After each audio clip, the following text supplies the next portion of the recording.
गौ माता ने बताया कौन से पाप इंसान को गरीबी की ओर ले जाते हैं। गौ माता की इस अद्भुत कथा को जो कोई भी सुनता है वह दुखों से मुक्त हो जाता है। दोस्तों, शिव पुराण में कहा गया है कि कथा को अधूरा नहीं छोड़ना चाहिए बल्कि पूरा सुनना चाहिए, क्योंकि अधूरा ज्ञान विनाश का कारण होता है। तो आपसे निवेदन है कि कथा को पूरा सुने, बीच में न छोड़ें। नमस्कार दोस्तों, एक बार फिर तहे दिल से स्वागत है आपका हमारे YouTube चैनल शिव चिंतन कथालय में, जहां आप भगवान शिव के अद्भुत संदेश और उनकी प्रेरणादायक कहानियां सुन सकते हैं। यदि आप भी भगवान शिव के सच्चे भक्त हैं तो वीडियो को लाइक करें, चैनल को सब्सक्राइब करें और कमेंट में लिखें हर हर महादेव। हे भोलेनाथ, जो भी भक्त इस वीडियो को लाइक करेगा, चैनल सब्सक्राइब करेगा, उसका जीवन खुशियों से भर देना। तो चलिए शुरू करते हैं आज की कथा और सुनाते हैं आपको भगवान शिव का अद्भुत संदेश।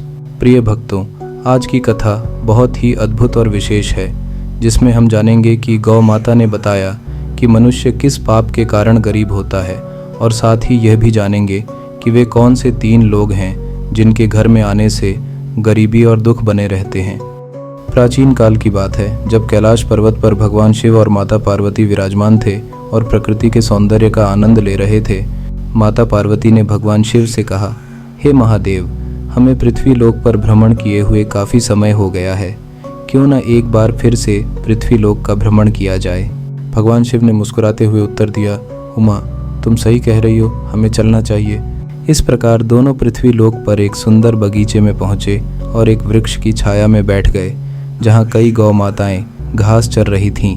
तभी एक गौ माता उनके पास आई, झुककर प्रणाम किया और बोली, हे देव, मेरे मन में एक प्रश्न है जिसका उत्तर मुझे कोई भी साधु, महात्मा या ज्ञानी नहीं दे पाए हैं। भगवान शिव ने मुस्कुराकर कहा, पूछो गौ माता, आपका क्या प्रश्न है।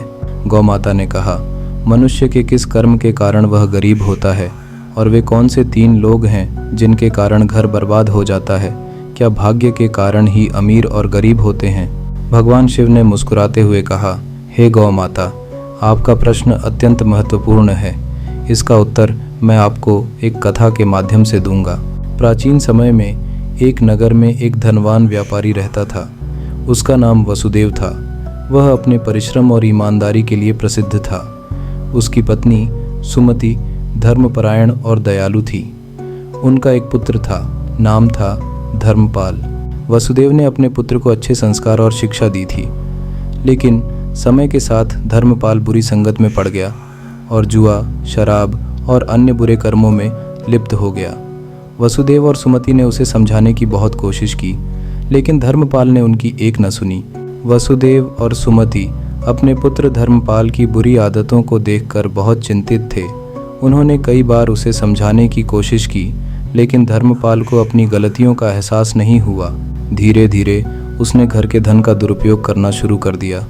वह जुए में अपनी बड़ी बड़ी रकम हार जाता, शराब में डूबा रहता और अपने माता पिता की कोई भी बात अनसुनी कर देता। एक दिन वसुदेव ने धर्मपाल को आखिरी बार समझाने का निश्चय किया। उन्होंने उसे अपने पास बुलाया और प्रेम पूर्वक कहा, पुत्र, धन केवल परिश्रम और सच्चाई से अर्जित किया जाता है। यदि तुमने अपनी आदतें नहीं बदली तो हमारा घर एक दिन पूरी तरह से बर्बाद हो जाएगा। लेकिन धर्मपाल ने उपेक्षा भरे स्वर में कहा, पिताजी, यह सब भाग्य का खेल है।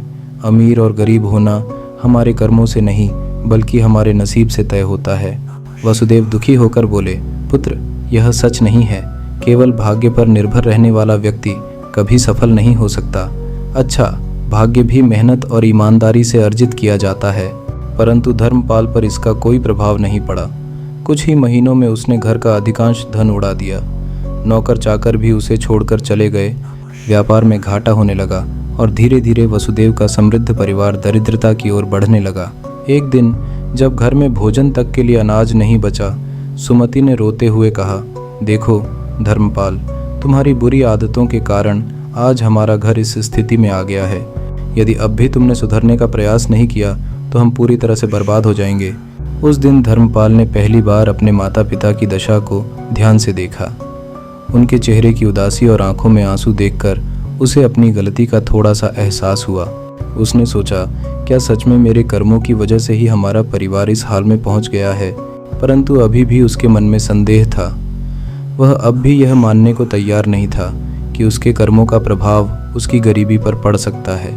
इसलिए वह एक ज्ञानी संत के पास गया और उनसे पूछा, गुरुदेव, क्या सच में बुरे कर्म मनुष्य को गरीबी की ओर धकेलते हैं? संत ने गहरी दृष्टि से धर्मपाल को देखा और कहा, बेटा, यदि तुम यह जानना चाहते हो कि तुम्हारी गरीबी का कारण क्या है, तो अपने पिछले जीवन के कर्मों को मत देखो, बल्कि अपने आज के कर्मों को देखो। जो व्यक्ति जुआ, शराब, चोरी, झूठ और धोखे में लिप्त रहता है, लक्ष्मी उसके घर से चली जाती है। वही व्यक्ति गरीबी की ओर बढ़ता है। धर्मपाल संत की बातें सुनकर विचार में डूब गया। उसे अपनी गलतियों का धीरे धीरे एहसास होने लगा, लेकिन अब भी वह पूरी तरह से बदला नहीं था।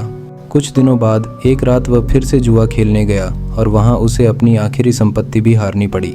जब वह घर लौटा तो देखा कि उसकी माँ बीमार पड़ी थी और घर में उपचार तक के लिए पैसे नहीं थे। उस समय उसे अपनी भूल का पूरा एहसास हुआ। वह रोते हुए अपने पिता के पास गया और कहा, पिताजी, मैं अपनी गलतियों के लिए आपसे क्षमा चाहता हूँ। मैंने अपने बुरे कर्मों से अपने घर को बर्बाद कर दिया। कृपया मुझे एक मौका दीजिए ताकि मैं अपनी भूल सुधार सकूं। वसुदेव को अपने पुत्र पर दया आ गई। उन्होंने कहा, यदि तुम सच में बदलना चाहते हो तो कठिन परिश्रम करो, बुरी संगत को त्यागो और सच्चाई के मार्ग पर चलो, तभी माँ लक्ष्मी तुम्हारे घर वापस लौटेगी।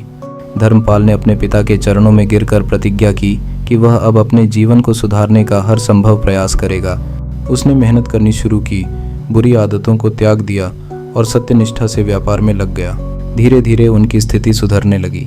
माँ लक्ष्मी का उनके घर में पुनः आगमन हुआ और उनका जीवन फिर से खुशहाल हो गया। भगवान शिव ने गौ माता से कहा, हे गौ माता, इस कथा से यह स्पष्ट होता है कि मनुष्य की गरीबी का कारण उसका भाग्य नहीं, बल्कि उसके कर्म होते हैं। जो व्यक्ति अधर्म और बुरे कर्मों में लिप्त रहता है, वह धीरे धीरे गरीबी की ओर बढ़ता है। भगवान शिव ने गौ माता से कहा, हे गौ माता, मनुष्य 3 प्रमुख कारणों से गरीब होता है। अत्यधिक आलस्य, जो व्यक्ति मेहनत नहीं करता और हमेशा भाग्य के भरोसे बैठा रहता है, वह सदैव गरीबी में रहता है। मेहनत और परिश्रम ही समृद्धि का मार्ग प्रशस्त करते हैं। अतिथि सत्कार में कमी, जिस घर में अतिथि का आदर नहीं किया जाता, वहाँ से माँ लक्ष्मी चली जाती है। जो लोग मेहमानों का सत्कार नहीं करते, वे कभी संपन्न नहीं हो सकते। दुष्ट स्वभाव एवं क्रोध, जो व्यक्ति अत्यधिक क्रोधी और दुष्ट स्वभाव का होता है, उसके घर में कभी सुख समृद्धि नहीं टिकती। क्रोध और कटुता से भरा हृदय नकारात्मकता को आकर्षित करता है। भगवान शिव ने गौ माता से कहा, हे गौ माता, और वे 3 लोग जिनके कारण घर बर्बाद हो जाता है, वे हैं जो व्यक्ति घर में कलह और विवाद उत्पन्न करता है, जो व्यक्ति आलसी और कामचोर होता है, जो व्यक्ति असत्य और अधर्म के मार्ग पर चलता है। ऐसे लोगों के कारण माँ लक्ष्मी कभी भी उस घर में वास नहीं करती। गौ माता ने भगवान शिव के वचनों को ध्यानपूर्वक सुना और बोली, हे प्रभु, आपके इन उपदेशों से अब मुझे यह समझ में आ गया है कि मनुष्य की गरीबी का असली कारण उसके ही बुरे कर्म होते हैं। भगवान शिव ने मुस्कुराते हुए आशीर्वाद दिया, हे गौ माता, जो भी इस कथा को सुनेगा, समझेगा और अपने जीवन में अच्छे कर्म करेगा, उसके घर से गरीबी सदा के लिए चली जाएगी। हे गौ माता, इस कथा से यह स्पष्ट होता है कि मनुष्य की गरीबी का कारण उसका भाग्य नहीं, बल्कि उसके ही बुरे कर्म होते हैं। जो भी जुआ, शराब, आलस्य, झूठ और अधर्म में लिप्त रहता है, वह स्वयं ही अपने दुर्भाग्य का कारण बनता है। जो भी परिश्रम, सच्चाई और अच्छे कर्मों के मार्ग पर चलता है, वह निश्चित ही सुख, समृद्धि और शांति प्राप्त करता है। गौ माता ने यह सुनकर कहा, हे प्रभु, अब मैं समझ गई कि मनुष्य की गरीबी का कारण उसका भाग्य नहीं, बल्कि उसके कर्म होते हैं। इस प्रकार यह कथा समाप्त हुई और गौ माता को अपने प्रश्नों का उत्तर मिल गया। भगवान शिव ने आशीर्वाद देते हुए कहा, जो भी इस कथा को सुनेगा, समझेगा और अपने जीवन में अच्छे कर्म करेगा, उसके घर से गरीबी सदा के लिए चली जाएगी। प्रिय भक्तों, यदि आपको यह कथा पसंद आई हो तो वीडियो को लाइक करें, चैनल को सब्सक्राइब करें, कमेंट में लिखें हर हर महादेव। भगवान शिव आपके जीवन को सुख, समृद्धि और शांति से भर दें। हर हर महादेव।